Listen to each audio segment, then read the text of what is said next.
So, you like the Genesis GV80 Coupe because of its alluring style and all the technological features, but are kind of torn between the regular model and the E-Supercharged version. Well, on this video, we're going to cover the differences between the normal and the E-Supercharged versions of the Genesis GV80 Coupe. So, let's go.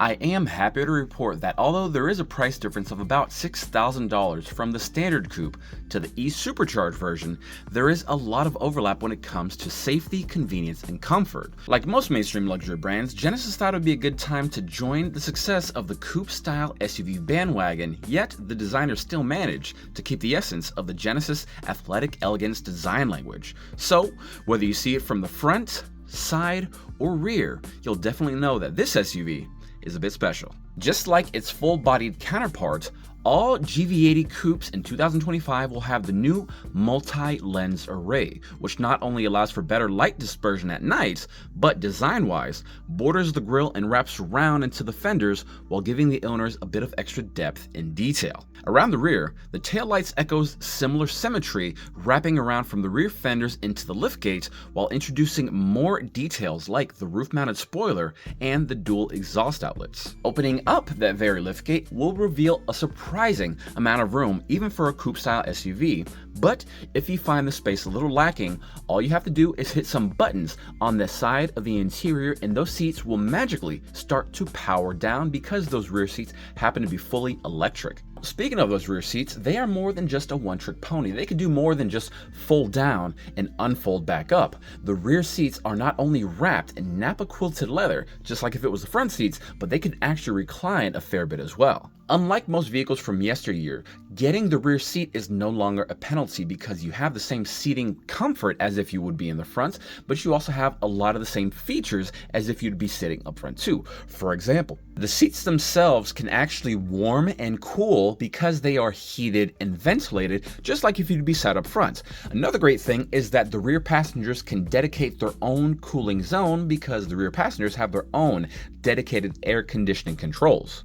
Now, if you happen to sit up front, you do have a lot of the same functions. Dual zone air temperature control, so driver and passenger can enjoy their own individual sectors of air conditioning, and on top of that, the seats still warm and cool down because of the heating and ventilation. Now, depending on the seat that you're sitting up front, you will have your own distinct responsibilities. Obviously, drivers are in charge of maintaining the safety of the vehicle and the passengers therein by not letting themselves get distracted, even if there is a lot of traffic outside.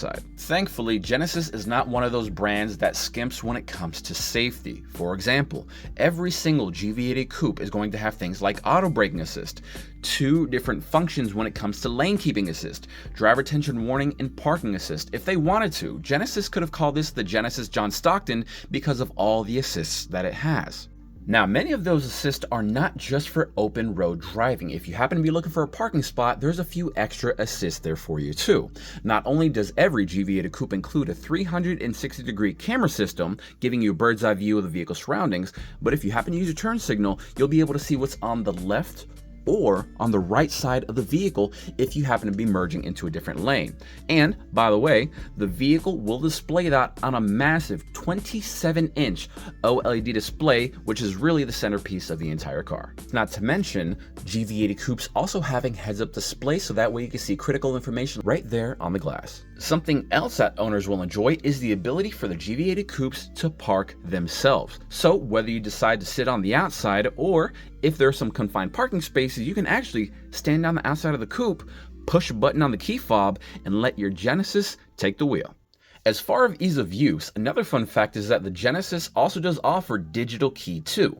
Digital Key 2 allows owners the flexibility of having their cell phone act exactly like their key fob does. Yes, that means that there are 0 key fobs required to actually drive your vehicle. So if you happen to be on a trip and your key fob actually gets lost, no worries, you can actually use your phone and drive back home. Now, being the driver is not all work and no play in a GV80 Coupe. Something special is that the driver's seat has actually won awards for this very next feature called Ergomotion. The Ergomotion seat is amazing. I like to say it's like a diet massage, so think less of a deep tissue and more of a kitten making biscuits. Not only is it there to help stimulate blood flow by activating either the lower half, upper half, or both halves of the seat, But when you end up arriving at your destination, you should feel less drained than you otherwise would be. Another great feature of that ErgoMotion seat is called Smart Posture Care. So if you happen to enter certain information about yourself into the computer, it will not only calculate the optimal position to put your back into to alleviate the most amount of stress. If you allow it to, it will actually position the seats, the mirrors, and the steering wheel itself to make sure that your lower back is as comfortable as possible. And do not think that I've forgotten about the responsibility of that front passenger, because the front passenger is the all-important driver support. So whether it's holding on to the drive-through food, utilizing the wireless charger for whoever might need it most, or just being the DJ and pumping the cabin full of tunes with the Bang & Olufsen sound system you'll find in the GV80 Coupe, there is really not a bad seat in the entire house. And by the way, guys, if you happen to be local to Orlando and want somebody on your side that's going to help you through the entire buying process, that's what I am for. Make sure you click the link that schedules up an appointment. Come on in and see me so I can make your life as easy as possible for not just the GV80s, but any Genesis or Hyundai model for that matter. But now that you know that, let's get back to the cars. Now, with all that cool stuff out of the way, you're probably wondering, with all that stuff standard on the standard GV80 Coupe, do I really need the E-Supercharger? The answer is, only you can answer that, so let me do my job and tell you what the differences are. On the exterior, the rims get upgraded from the 20s you have come to know to 22s that you see before you.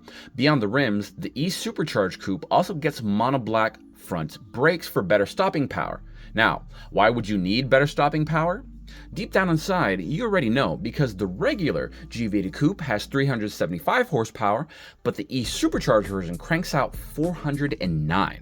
Speaking of the front and rear bumpers, they stay the same as compared to the regular GV80 Coupe, but around back there are a few differences, and that's going to be in the exhaust. You do know that the regular GV80 Coupe has dual exhaust, but if you go to the E-Supercharged version, you do have the quad tip exhaust that you see right here. Inside, all is still well and contains everything that you've seen on the previous model, but with one glaring difference. All the trim pieces are carbon fiber in the E-Supercharged version of the GV80 Coupe, and again, it adds a little bit more depth and detail, and it really ties the entire aura of performance to this classy and potent ride. And so guys, those were some of the biggest differences between the standard GV80 Coupe and the E-Supercharged version of the GV80 Coupe. And no, I did not talk about every single little detail of the car because it would take way too long and I'm too fun for that. But if you like these videos, make sure you like, subscribe, and share. And don't forget to hit the little bell notification so you can know the second I upload my newest videos. But until next time, I'm Miguel, your car guy, and I'll see you soon.